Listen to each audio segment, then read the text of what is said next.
Hello and welcome to the latest episode of the Capital Games Movie Club. I am the Wiz.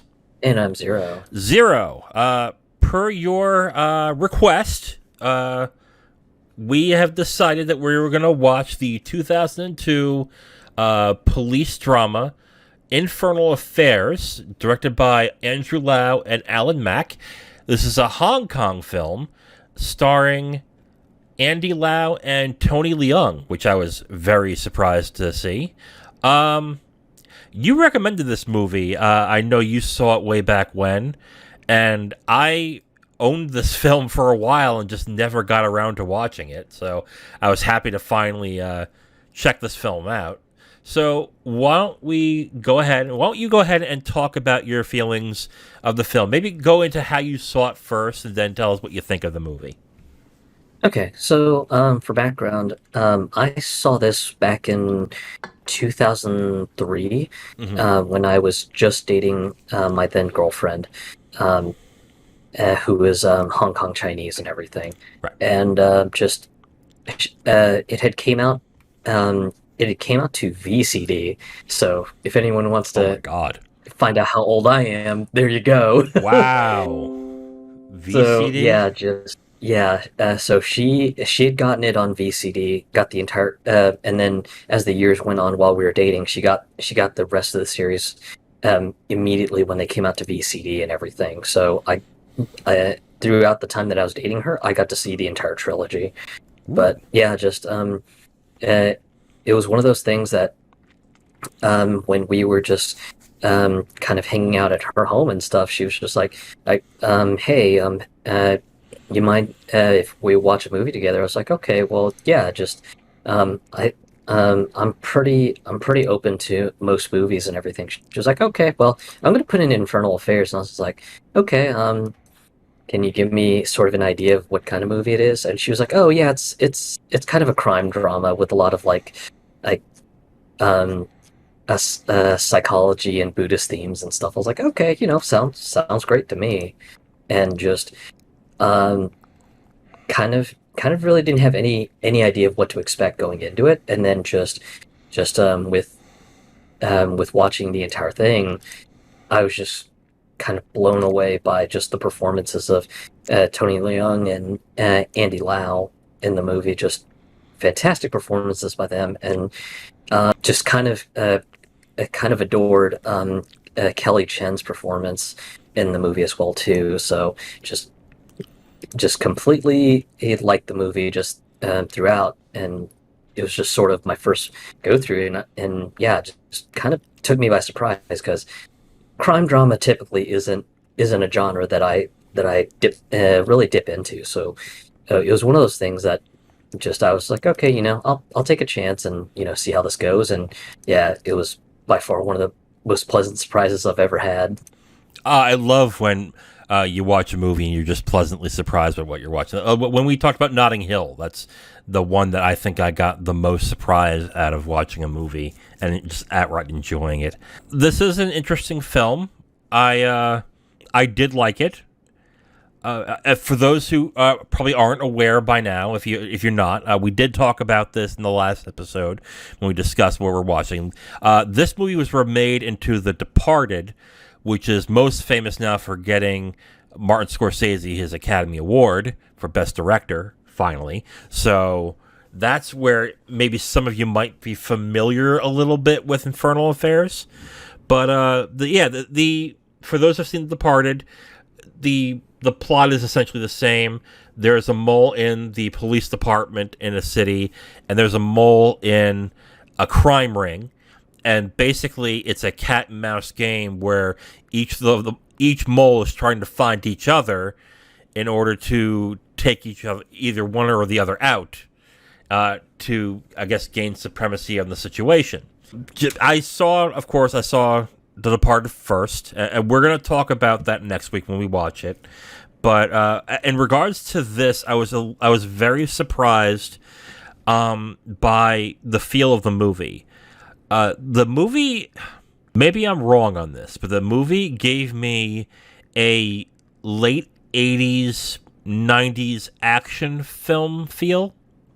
to a certain extent, because this movie with such a psychological bent to it, when it comes to the paranoia between the two characters, I was surprised that they didn't like hinge on that more in the movie, but they were concentrated more on, I would say, interesting camera techniques, a lot of music. I was surprised that the music was as melodramatic as it was, and just basically how much this movie runs at a nice clip of about 100 minutes, which is different from The Departed, which is about a 2 hour and 45-minute movie.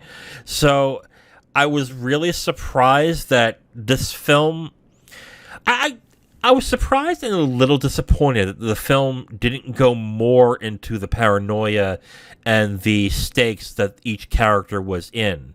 They go into it a bit, but more on the surface level, I felt, than I was really expecting.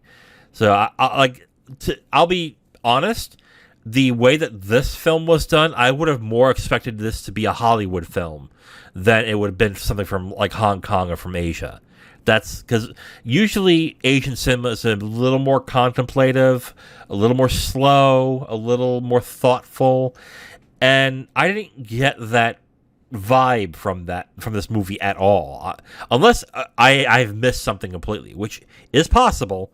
That is certainly possible, but I did like the film, but I just wish it was a lot deeper than it was, because this was made out to be a pure crime caper to me, with a little bit of psychology on the side, than something along the lines of something that is half crime caper, half psychological thriller. So that's my feeling. I like the film, but I was a little surprised with the direction it took when it came to the film. I know for me, just it was really, really, really just a lot of fun seeing sort of the theme of endless hell in Buddhist folklore just being a central theme in this movie. Mhm. It's just one of those things that just I really didn't expect. And for anyone who wants a little bit of background on me, just I'm a casual secular Buddhist, so I mean I pay attention to the scripture, but I'm not the most I guess you could say a most adherent to it. Yeah. So for me, just it was one of those things. I was just like, "Whoa, holy shit!" We've got some Buddhist themes in here. Holy shit! So it was a real surprise to see that being just a central theme to the movie, and while it is sort of a crime drama sort of thing, I really was surprised by the psychological piece, especially with just both characters having sort of mental breakdowns with regards to their personalities and everything. Yeah, they do. That does happen. I just am a little disappointed with how they didn't go more into detail about it, like make you feel like you're in the shit with either one of these characters. And I think that just mainly is due to the direction that the movie took. That instead of going the psychological thriller route, they went the action crime caper route. Let me ask you a question. You mentioned the Buddhist themes in the movie. Can you go into detail exactly where they use the Buddhist themes, except for the quote in the beginning of the movie and the end of the movie where they talk about being in a continuous hell? Is there other themes that maybe someone like me who doesn't know much about Buddhism that maybe they missed? So the term for endless hell in Buddhist literature is called Avici, Avici. And essentially, in Buddhist scripture, it's basically noted that in infinite hell, you basically continually suffer. The suffering that you are subjected to can either be physical, material, or something immaterial, like something mental, emotional. Mm-hmm. And this level of hell is basically reserved for some of the worst sinners in Buddhist culture. So, um, if you do something like commit murder and rape and things like that, then you're probably going to be sent to this particular realm in hell, Buddhist hell, that is, and pretty much just your punishment will be whatever is the thing that tormented you the most. Right. And where this theme comes up is really in the psychological breakdowns between both characters. Just they're both continually trying to suffer through their identities, trying to either get rid of their past or return to their past, depending Okay. on which character you're talking about. So essentially, just you've got these characters who are just kind of just continually suffering through the movie and everything, and things get a little bit more serious into the Buddhist themes in the third movie. Unfortunately, we're not discussing that, but Yeah. this is essentially the start. You could say that the movie feels like the start down to the road to infinite hell. Okay.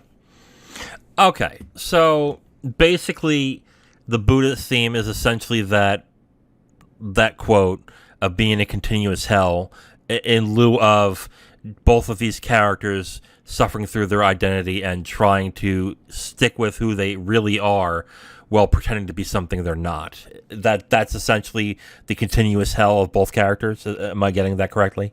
Yeah, yeah. Okay, cool. Okay.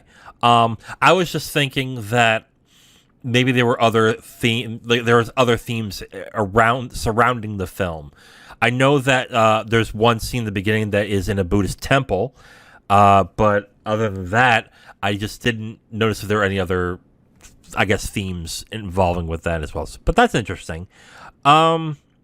Performances, yeah, Tony Leung is very good in this. I think I've already mentioned this in the recording, but it took me a few minutes to realize that it was Tony Leung who is playing Jan in this.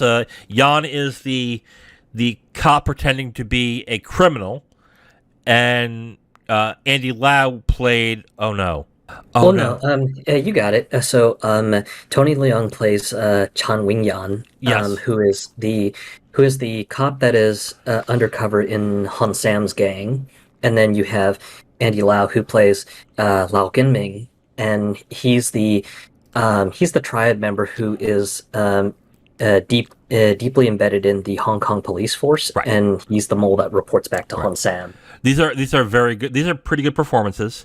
I think Leung is a lot better in this. I think he's actually much more engaging, and I think he has the better role in this because he is allowed in his character to express more emotion than, let's say, Lau's character can, or Andy Lau's character can do.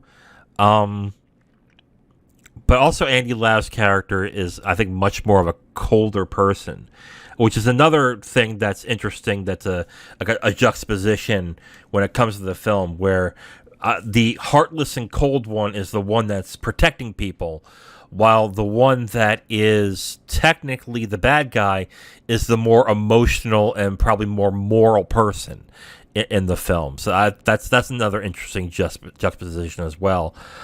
Yeah, and to your point about Andy Lau's performance as being a real cold and calculated person, Yeah. it's such a good role for him because a lot of the roles that he's played in a lot of movies in Hong Kong cinema, he plays a very cold and calculating sort of archetype. So it is just a 100% bang on perfect fit for him. Does he usually do like more cold or reserved roles, or is this is this a typecast for him? Like this is something that's different. No, this is just like a role that exactly fits him because Okay. it just that's the kind of character he plays. Just someone who's very cold, calculated, very methodical about things.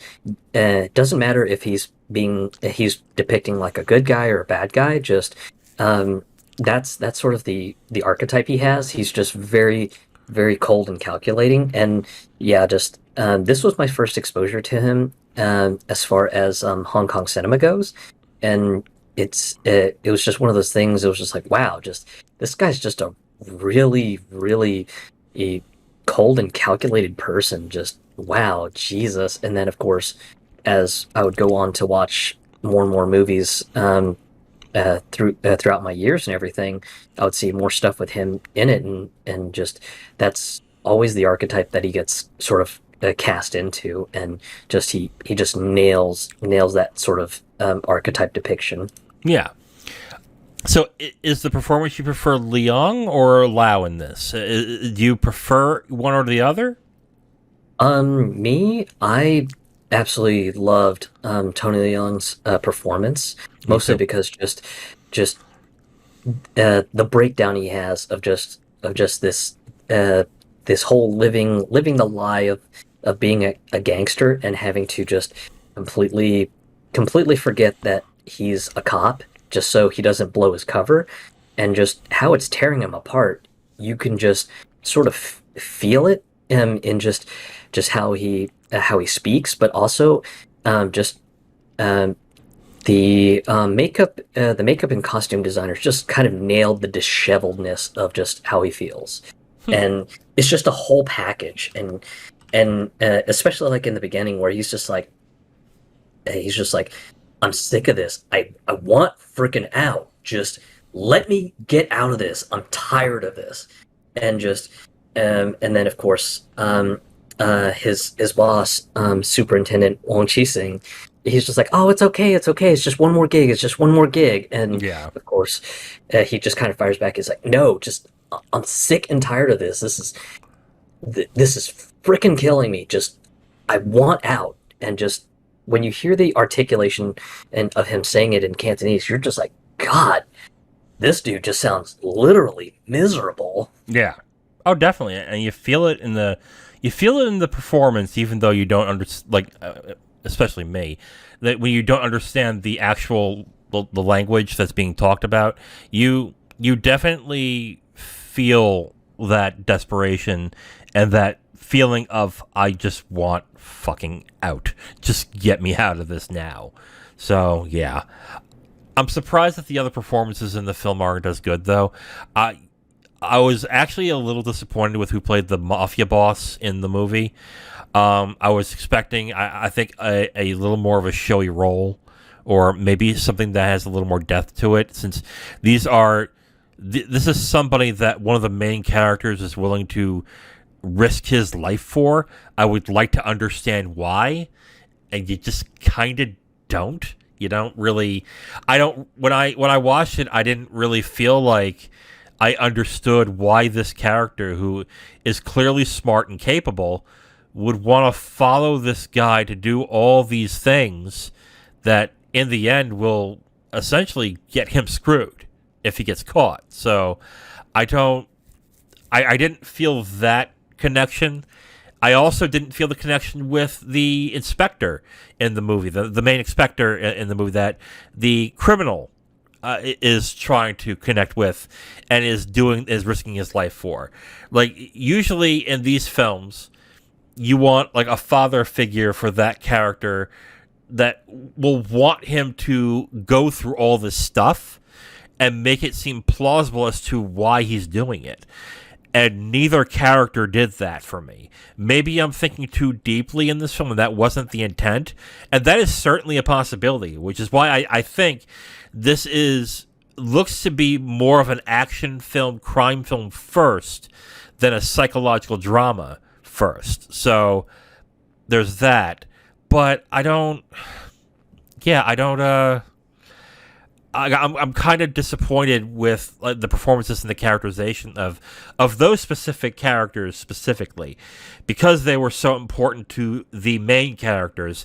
I was kind of expecting more out of it. Yeah, and I mean, I can understand that too. For me, a lot of the characters, unfortunately, their stories get shuffled into some of the other Infernal Affairs movies, Hmm. like Hon Sam.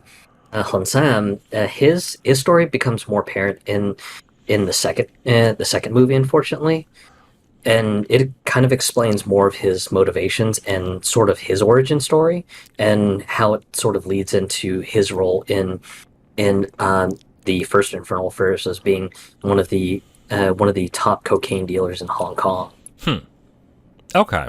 Oh, so that's explained more in other films, basically. Yeah. Okay. Um, All I right. know. One of the performances that I did quite enjoy was Kelly Chen as Dr. Lee Sum-yi. Okay. Mostly because just as Dr. Lee, just she tries her best to get Chan Wing Yan to open up. She's just like, "Hey, I'm here trying to help you. I know that your boss is sending you to me because um, because if you finish uh, your therapy with me, then I'll sign a paper off so you don't get to go in jail. And for those who need a refresher, um, Chan uh, is the undercover cop in the triad.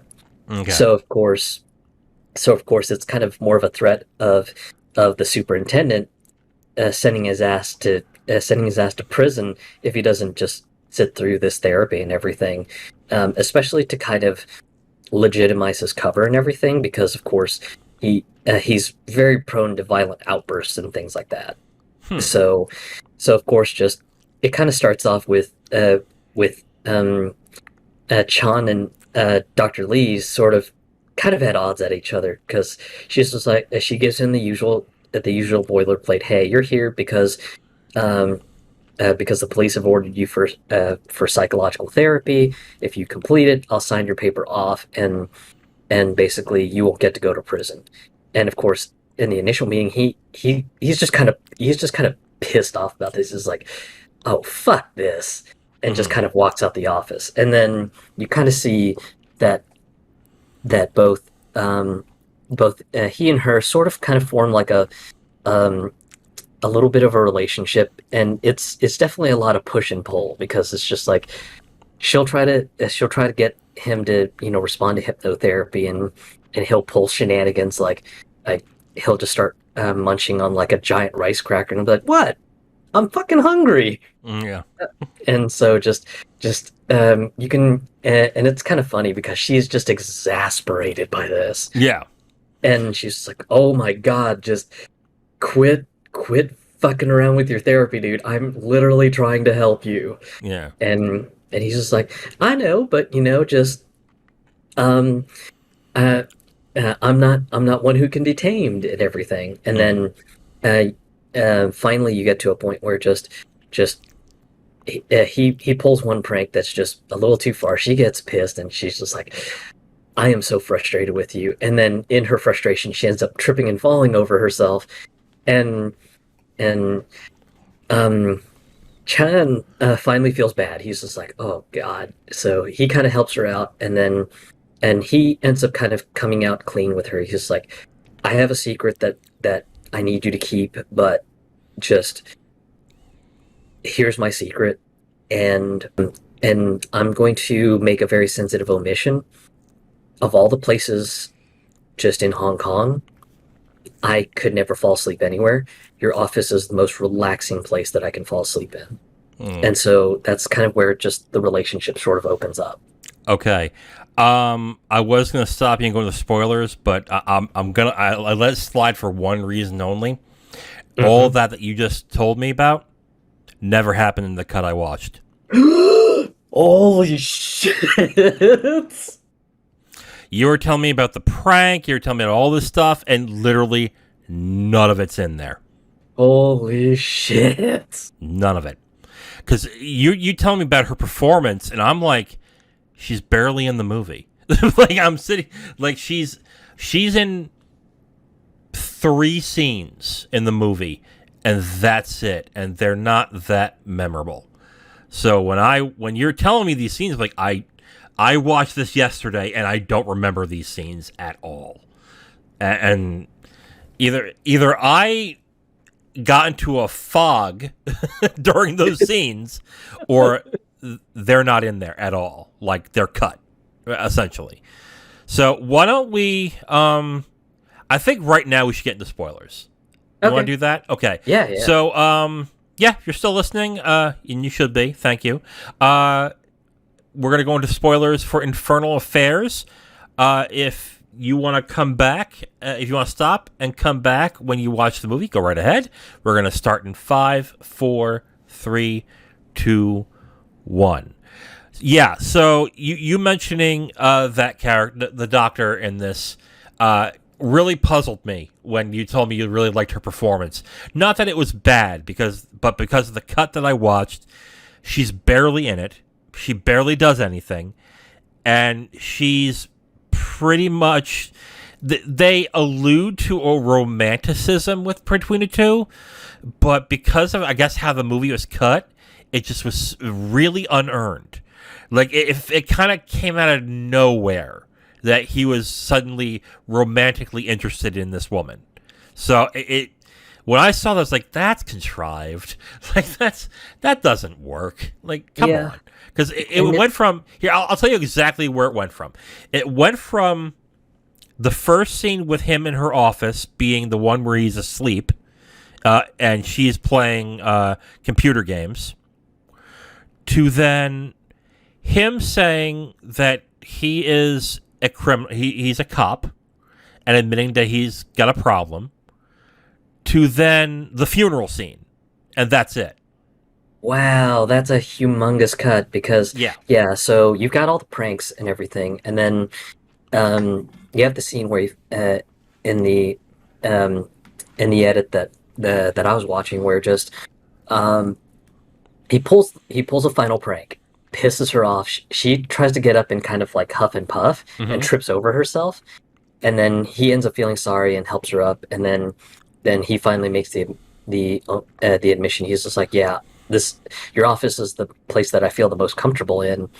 And then there's another scene, and it's funny because it starts off and you're just like, whoa, what the fuck is going on? And you see like him and her sort of making out and everything. Yep. And then sort of just you hear like an old timey alarm clock go off, and it's kind of alluded to.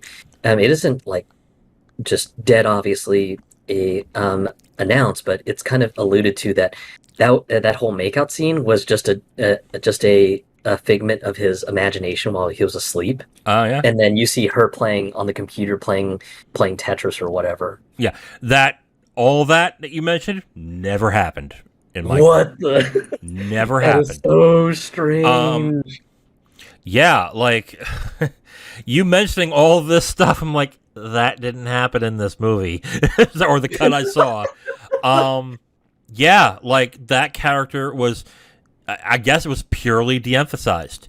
Like, Yeah. the fact and in the end where there was a text crawl in the end where basically they say that she helped open an investigation on him to get his files back so he can be honored as a cop.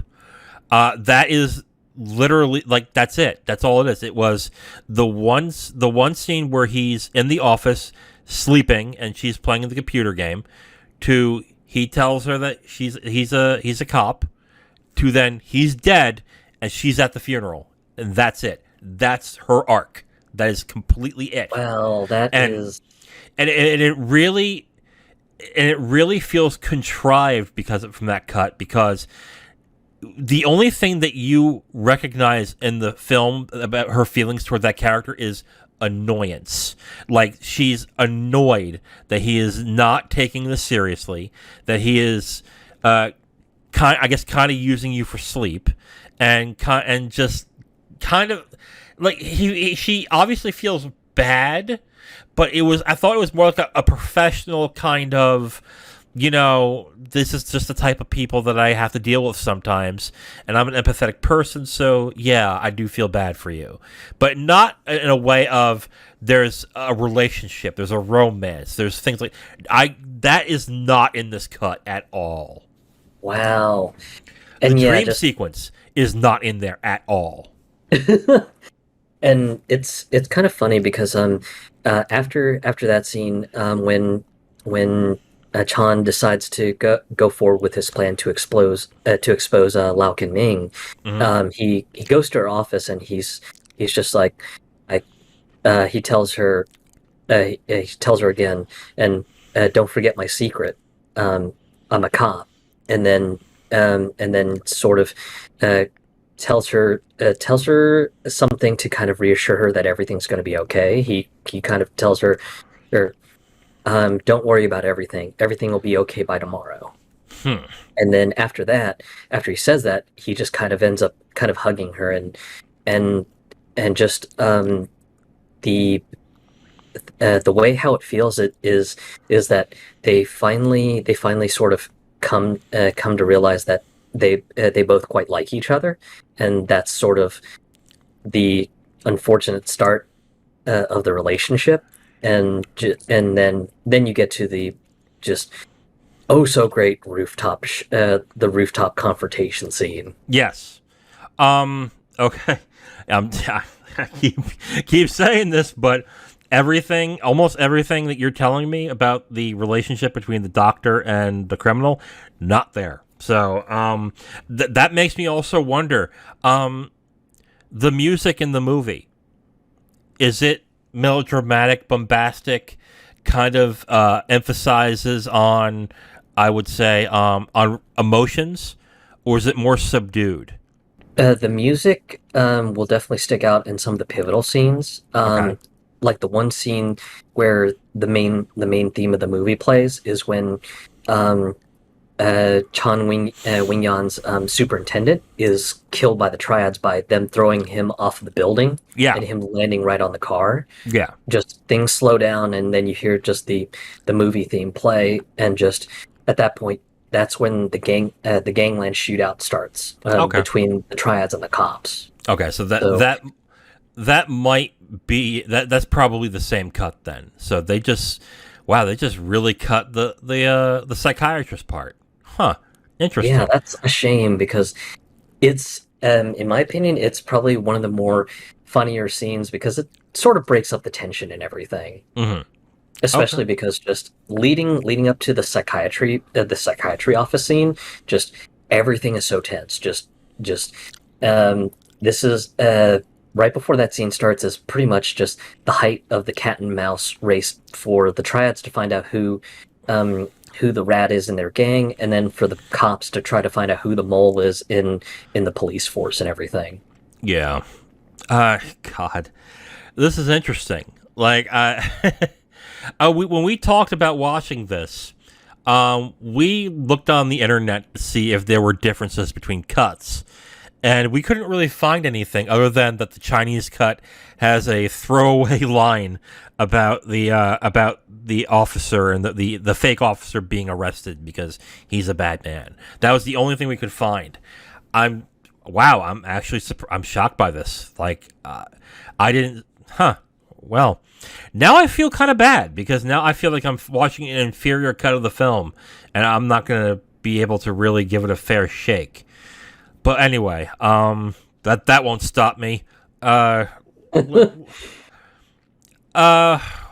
are my thoughts? Yeah, like I said, Overall, the psychological themes will really hit home by the third movie because that's where that's where you just see um, the concept of infinite hell sort of really open up. yeah.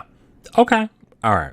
The main story, which is between Lao and Yan, I think is solid. It's a very good story. Like I like the cat and mouse aspect of everything, and that play, the action that goes in between those two characters, I think is the best part of the film. It yeah, it's just it's actually very entertaining. I just like I said in the review, I just wish they got into more depth with it. I like there's a movie called Munich that Steven Spielberg did in the late 2000s, I believe. I might be wrong on that, but that movie perfectly encapsulated fear and paranoia to a grave extent. Now, these are wildly different films, I will admit that, but the way that I think the way they had to have done it was to give the film more time to breathe in order to really soak in the paranoia and everything in the film. so maybe that wasn't gonna. We weren't gonna able to do that in 100 minutes, but I I sat there liking the film, but still being a little unsatisfied with that they didn't go into the themes more into the movie.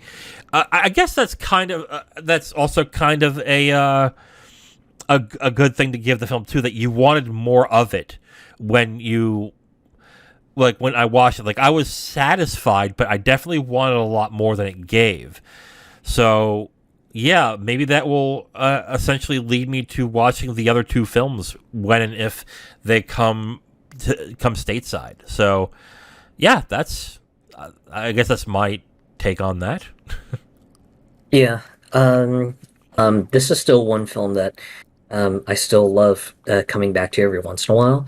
Unfortunately for me, there's a bit of a curse when I do that, because when I see Infernal Affairs 1, I just end up having to go, ah, damn it, I need to see 2 and 3 now. Ah, damn Oh it. yeah, And that's exactly what happened when I was rewatching this film to prepare for this movie club discussion. Because I finished the first one, I was like, oh man, that was good. Damn it, I need to go watch 2 now. which do you think are the best ones? Which is the best one of the three? As far as best to worst, 1 in my opinion is the best. Okay. 3 is second place, and then 2 is sort of last place for me. Huh. Okay. But I think mostly just because I kind of enjoy the psychological theme that Infernal Affairs has as a whole. Yeah. And there was less psychological themes in the second movie compared to the first movie, and then the third movie is sort of more of a conclusion of the whole psychological aspect of the entire trilogy. Yeah. I was surprised that Lau got away with it, to be completely honest with you. Yeah, and I mean it's explained a little bit more in detail by the third movie, but yeah, just it's a bit kind of insidious and clever. But I guess with the theme of the movie, it makes sense, because let's say if Jan got away, was able to get away, he wouldn't be in that perpetual hell. He would actually be saved and be good. But since the theme of the film, as you stated, is continuous hell, then it makes sense that he actually survives, and he'll have to pretend to be this person for the rest of his fucking life. Essentially, is what's going to end up happening. So I guess to an extent that makes sense, but I was surprised. It didn't disappoint me or anything, but I was just kind of surprised that in that movie, just basically, I would say the villain gets away with everything. I got another question for you. Okay.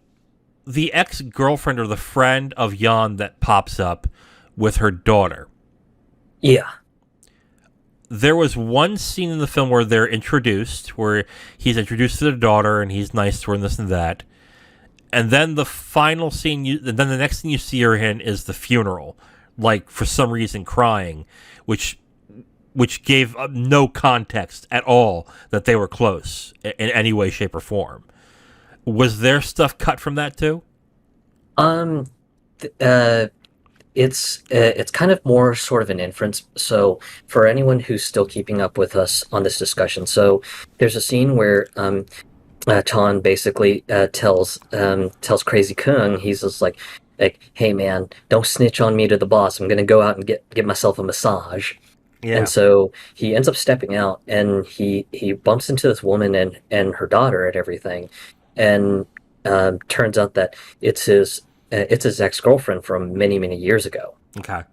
And pretty much just they kind of talk, they kind of make some small talk and everything, and then she kind of makes a mention of, hey, well, I gotta go, I gotta meet my husband and everything. And then just he's just like, oh, okay, well, it was good seeing you. And then he kind of walks away, and then of course the daughter goes, Mom, who's that? And she kind of says, oh, well, he's a close friend. Unfortunately, her story is explained a little bit more in the second movie. Oh, okay. Okay. And then, Jesus. of course, she does appear at Chan's funeral, where he's given a police officer's burial with full honors and everything. Yeah. And she cries, and and at least in the Hong Kong version, the daughter notices her mom crying, and she's like, "Mommy, why are you crying?" And then she doesn't really say. And No.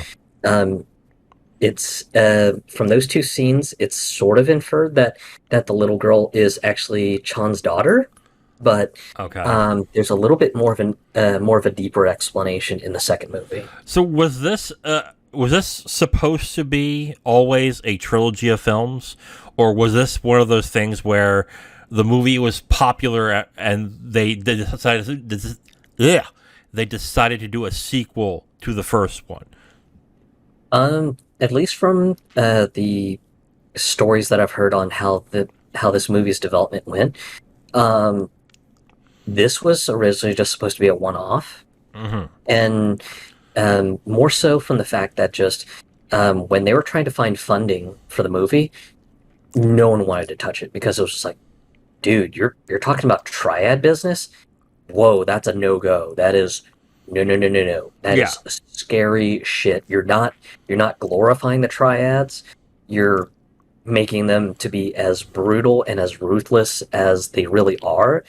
That's not a good look. We really don't want to get involved into this, Hmm. and that's why it was just so hard to find funding. But finally, they found the executive over at Media Asia, and he was just like, I love the idea. I love it. It's just raw. It's gritty. Just yeah, I'm gonna greenlight this, and I'm gonna give you the funding for it. And then when it ended up being a bit of a hit in the domestic Hong Kong market, just they ended up getting funding to sort of continue on with it.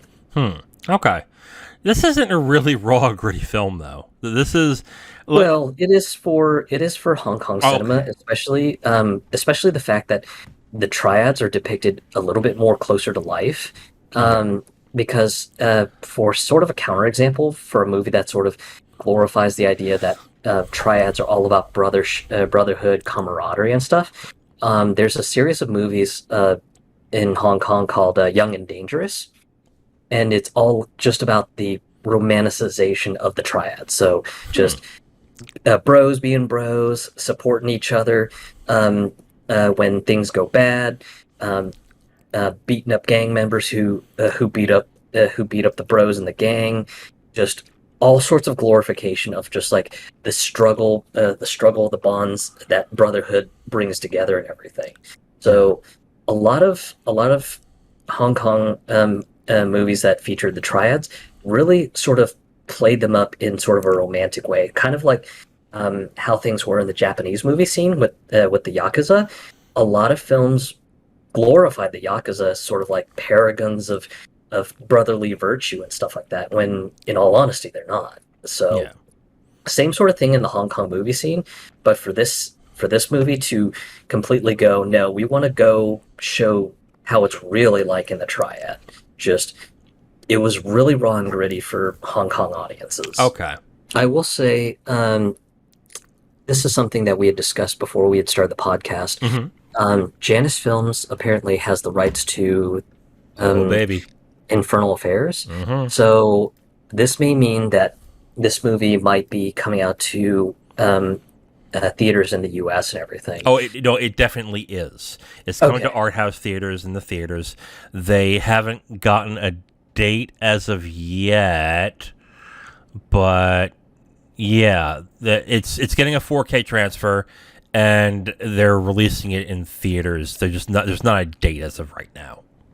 Yeah. So if you decide to stick through the spoilers and everything, and you still want to watch it, I would still say definitely do watch it when it starts making its way to art houses and everything. Um, and I say this with respect to the fact that just unfortunately the movie, if you're trying to get the movie on Blu-ray, it is crazy expensive because it's now out of print and it hasn't been reprinted since ever. Um, I know for me, I was trying to look for a nice Blu-ray box set because I have the VCDs and I also have the DVDs, and even the Blu-ray box set, which is now out of print. The average price for that thing is $130. which is a Jesus. lot of money for just a trilogy of Blu-rays. Yeah. If you want to see it, the only way to see it right now is through Apple and iTunes. You can rent it for $4. All right. Final thoughts of the film. I of course saw The Departed first, so I have that knowledge from that movie coming into this.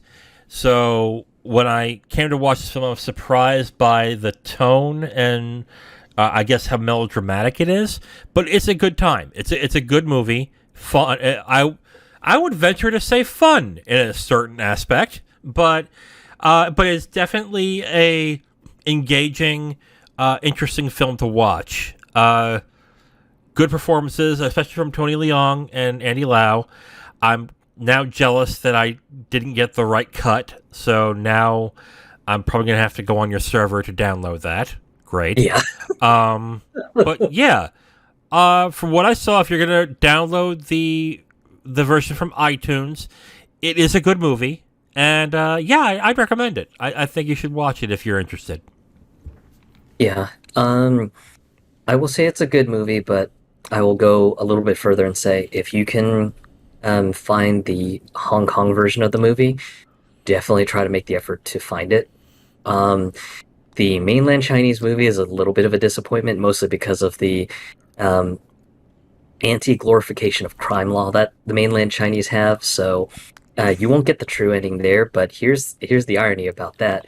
Apparently, for the third movie, when it came out to mainland China, they actually referenced the true ending, ironically. That didn't work out well, huh? Yeah, kind of a continuity break, but yeah, I would say this is definitely one of my favorite movies, mostly just from sort of the psychological aspect um, of the entire story.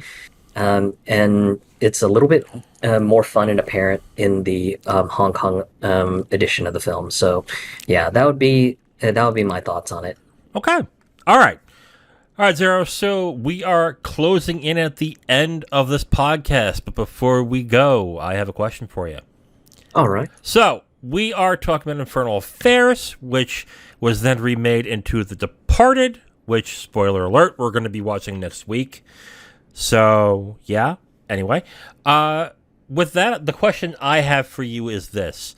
And you can use any media property on this, but I'm going to emphasize movies for myself.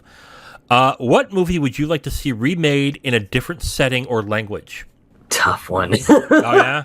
Do you have like a favorite English language film that you maybe would like to see remade in, like, say, Hong Kong or Japan? Or is there a Japanese film that you would like to see someone get a crack at and possibly remake into a feature film here? There are a few that come to mind, Okay. but I think one of the ones that is kind of more silly and fun that I would love to see a Western director kind of take a crack at and try to be respectful to sort of the silly and fun aspect of the movie. Um, it's called The Duel, and it was released in I want to say around 2000. Yeah, around 2000. Stars Andy Lau and Ekin Chang. Mhm. It's based on a Chinese legend about two legendary swordsmen. I would love to see that sort of transposed into sort of like a maybe a like a mythical gunslinger movie.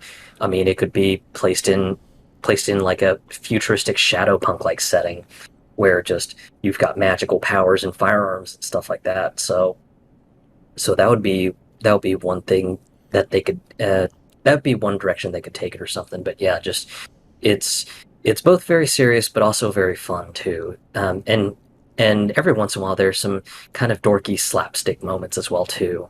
Just really interesting in Hong Kong Chinese movie. But yeah, it would be one hell of a challenge to sort of keep that essential vibe and feel if a Western director were to kind of remix it or something. I may have to shock you here, but I think it was remade into a film here. I'm just making sure that this is correct. Hold on. I'll delete this. If I'm wrong, I'm wrong. Okay, never mind. Never mind. I'm wrong. Okay, because there is a movie called The Duel. It was done in 2016, but I do not think it's a remake of this. Yeah, and I mean, even if there was a Western remake of it, it wouldn't necessarily have to be named The Duel. It could be named whatever. Wow, But there's a yeah, lot of movies named The Duel, so this is a yeah, yeah, okay. Yeah, I don't think I'll be able to look it up right now. Okay, interesting. Okay, my choice is an old Hitchcock film. It's actually one of my favorite Hitchcock films. It's called Rebecca, and it's about a young woman who ends up marrying a widower who gets basically haunted by I guess her the head maid in his house to a certain extent. It's kind of a scary gothic horror film. I would like to see a Japanese director do a Japanese spiritual twist to that. I'm not exactly sure if Japanese filmmakers have any reverence to Hitchcock. I know they have reverence to Ozu and Kurosawa. I know that for a fact. But I think if maybe even a Korean director would give that a shot, and I would like to see what they come up with that at least. The thing about remakes, Zero, that I've always felt with is I would hate to see my all-time favorite movies remade. So, like, I think we talked about, and we cut this from the episode. We talked about when we watched Casablanca, how many times they tried to remake that and redo it and revision it for a new generation, and just how awful that would sound. It would be kind of hard to find a film that you genuinely really, really like and would really be comfortable with someone to actually, redo it, I guess. It would. I would venture to even say I would rather see a more flawed film, I guess, that I kind of like get a remake. You know what I mean? yeah. I would say that if a Japanese director were to remake your movie of choice, um, there would have to be one thing to happen, especially with regards to the movie being a Hitchcock movie. Okay. I would say that they would have to consult Japanese horror manga author Junji Ito Oh because no! yeah, just Oh, I can't that. watch that film then. Oh, go ahead and um, explain who Junji Ito is. he is a longtime horror author who's written just a lot of really classical horror mangas. Um, One of the more famous ones that he's known for is Tomie, but he's also written stuff like um, Uzumaki or Spiral, if you need a translation for that. The Museum of Terror, uh, Voices in the Dark, and just a few other novels that are pretty much classics and everything. Hmm. So, um, but yeah, just thankfully he's not all sort of blood and guts sort of horror. Ah, okay. He I think it's more just he understands sort of the psychology of horror, and I think just consulting with him to sort of make a Japanese take on a Hitchcock film would just be so good. God, when you mention him in horror, I'm like, there's no effing way I'm gonna watch that movie because I've seen some of his drawings and they are messed up. Holy crap! Yeah, and Ugh. coincidentally, he's also done some lighter fare too. Like he actually made a manga series called Junji Ito's Cat Diary, and it's about like it's a little bit of a slice of life sort of thing Hmm. that basically just talks about like the life he has with his two cats and everything. Okay. So yeah, he's quite flexible. So. Um, So it's not that he's just all about blood and guts and stuff like that. He's got quite a wide breadth. Fair, fair. There's a director that I feel is a really good director called David Cronenberg. And I haven't seen the films he's most famous for because I can't handle blood and guts. But I've seen some of the films that don't have that stuff, and they're fantastic. But everyone that I know that are really into films keeps telling me you have to watch Videodrome. And there ain't no fucking way I'm watching Videodrome. So, yeah, that sucks. But yeah, right. Like, I think some people, like, I'll be honest with you. I balk when anybody from the United States says, I'm going to remake this classic movie. And I automatically, instinctively say, fuck no, do not do that.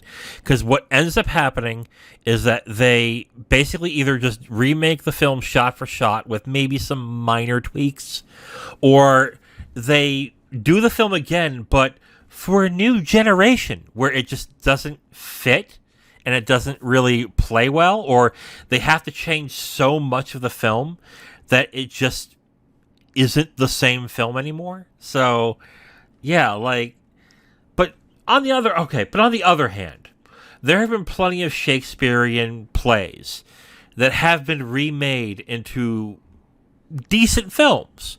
10 Things I Hate About You. I think it's an okay film for what it is, but that's a remake of a Shakespearean play. So, yeah, like, it's certainly possible to do that. But for the most part, when I hear, like, hey, this American director is going to remake X film, oh, shit. Oh, no. So, but, yeah. Right. So that's...